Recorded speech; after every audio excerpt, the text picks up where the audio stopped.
continue to do that. We expect more out of this investigation.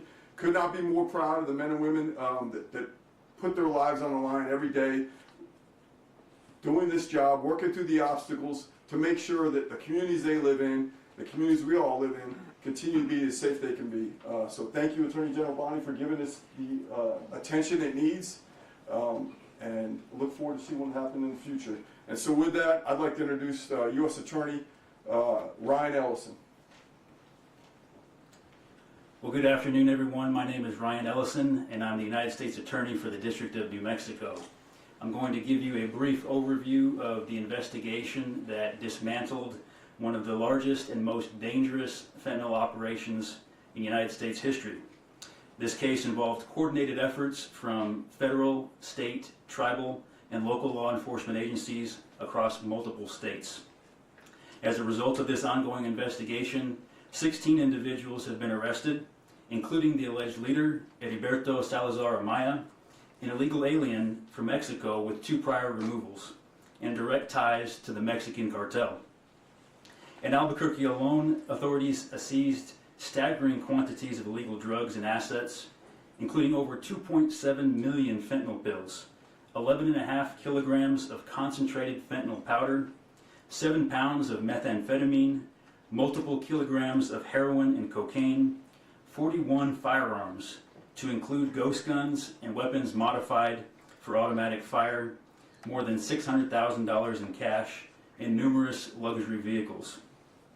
This sophisticated fentanyl and narcotics distribution network spanned New Mexico, Arizona, Nevada, Oregon, and Utah, and was responsible for distributing lethal narcotics throughout the western United States. The sheer scale and potency of this fentanyl is sobering, with enough lethal doses to kill countless Americans. All defendants face serious federal charges related to conspiracy and distribution of fentanyl, along with additional charges for firearms offenses and immigration violations in certain cases. I would like to thank the DEA's El Paso division, primarily the Albuquerque field office, as well as many other DEA field offices across the western United States, our local and federal partners, and the assistant U.S. attorneys that are prosecuting this case. Together, we have sent a clear message. We will not tolerate those who profit from poisoning American citizens. The fight continues, but today, our communities are safer with these drugs and criminals off the streets. Thank you.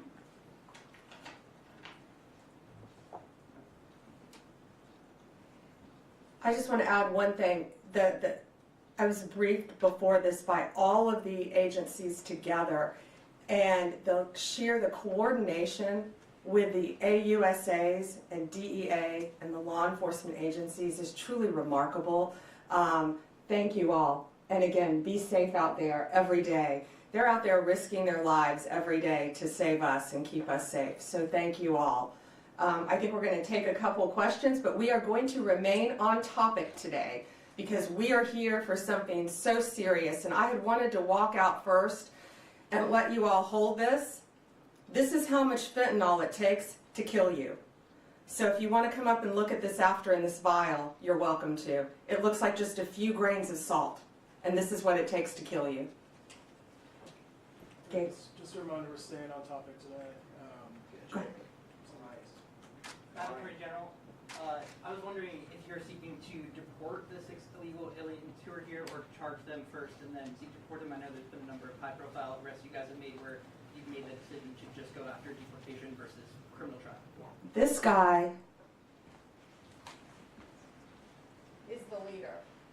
He's the #1 guy. And I want them to stay in our prisons as long as possible. I have no desire to send them back to Mexico because they were coming across our border illegally. No longer will they be able to do that. But the amount of drugs, the amount of money, the amount of weapons, most of these individuals, if convicted, will remain in American prisons. Perhaps Alcatraz. Mary Margaret, Daily Wire.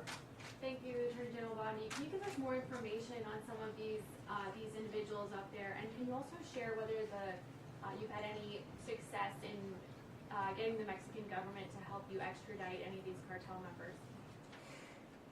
We will be hopefully working with them on one soon.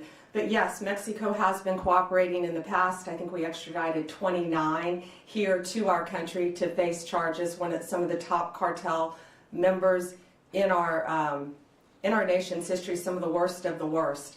And we brought them here. One, in fact, is at the Kiki Camarena, right? The one, I can't think of his name. He killed Rafael, yeah. He killed Kiki Camarena, a DEA agent in the 80s.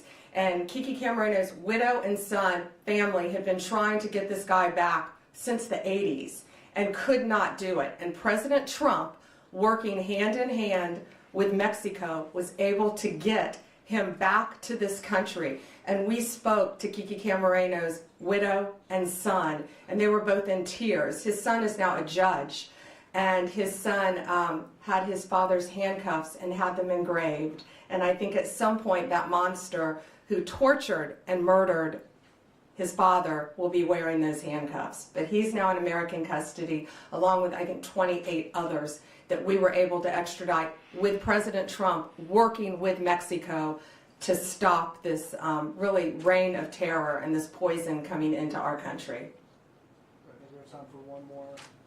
Jake?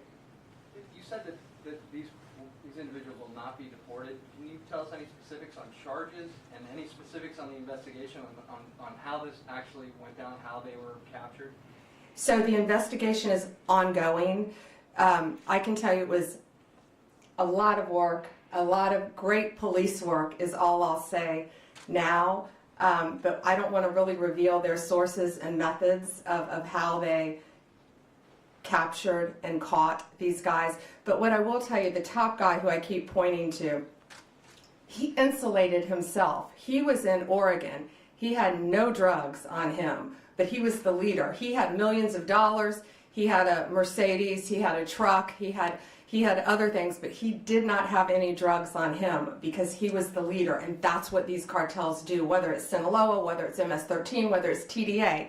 The highest leaders insulate themselves. Just like the TDA guy, you may have been with us in Virginia. When we arrested him not even half an hour away from here, he didn't have any drugs on him either. That's what they do. They live among us. They live in neighborhoods because they are the top level. So what will the charges be on that? Oh, I'm sorry. Multiple, what are the charges, guys? The multiple drug trafficking, conspiracy to traffic, multiple drug charges. But depending on the time, they need to serve their time in an American prison to keep them off the streets. And who knows where they would go next. They're part of one of the largest drug trafficking organizations and one of the most frightening cartels. Alana, last Go one. ahead. How are you making the decision about whether to put on trial in the U.S. defendants who are living in the U.S. illegally? You said you want this man to stand trial in the U.S., but in another case, someone who was alleged to be a top MS-13 member, the department moved to dismiss that case and is going to deport that person. How are you making that decision about whether to bring? Based on the time that they can receive in prison. These people are all facing substantial charges, maybe that might change down the road, and they all are innocent until proven guilty. If convicted, though, they're facing a substantial amount of time in prison, and there's a very big risk. We all know releasing someone, especially to Mexico, sending them back to Mexico. Who knows? They could attempt to get through our borders, not under Donald Trump, I doubt. But they're also part of a major drug trafficking ring in Mexico. So sending them back to Mexico to continue on with their drug business isn't going to happen under this administration. Thank you guys so much. Thank you all. And if you want to see this, Alana, you may have seen this before, but if you all want to see this, it really puts it in perspective how deadly this stuff is. And that's what I wanted you all to see. Thank you all.